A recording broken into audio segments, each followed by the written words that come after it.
Chapter 1. Chilblains and Semolina Pudding. Butterflies live only short lives.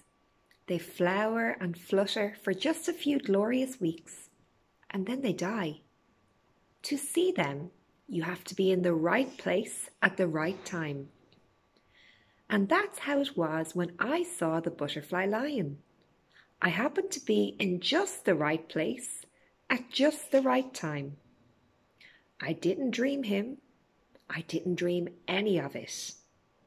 I saw him, blue and shimmering in the sun, one afternoon in June when I was young, a long time ago. But I don't forget. I mustn't forget. I promised them I wouldn't.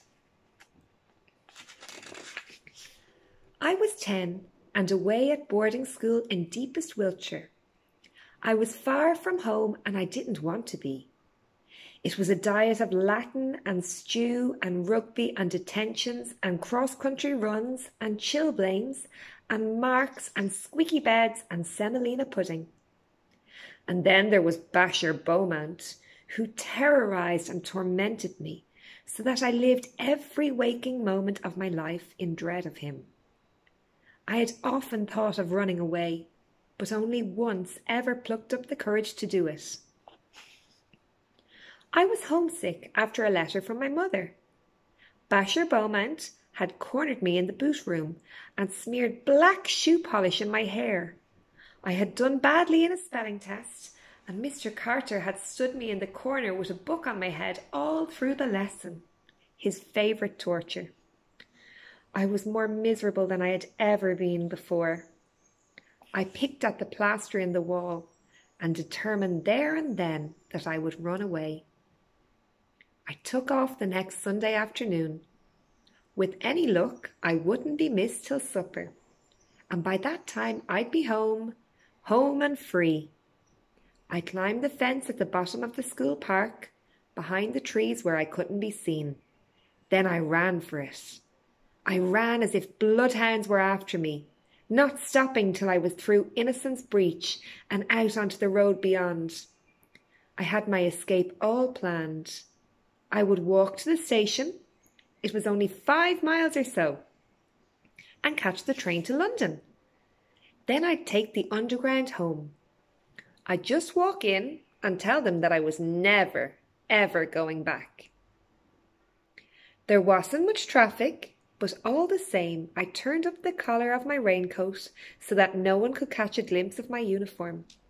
It was beginning to rain now, those heavy hard drops that mean there's more of the same on the way.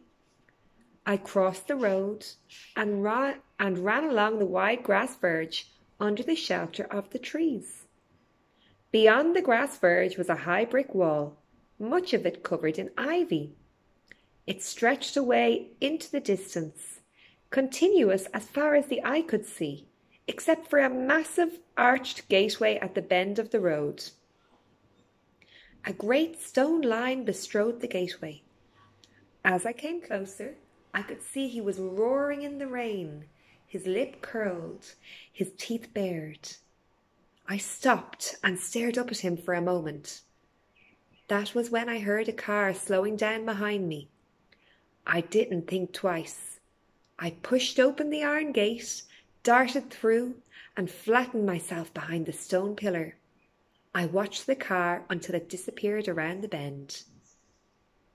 To be caught would mean a caning. 4 strokes, maybe 6, across the back of the knees. Worse, I would be back at school, back to detentions, back to Basher Beaumont. To go along the road was dangerous, too dangerous. I would try to cut across country to the station. It would be longer that way, but far safer. That's the end of chapter 1.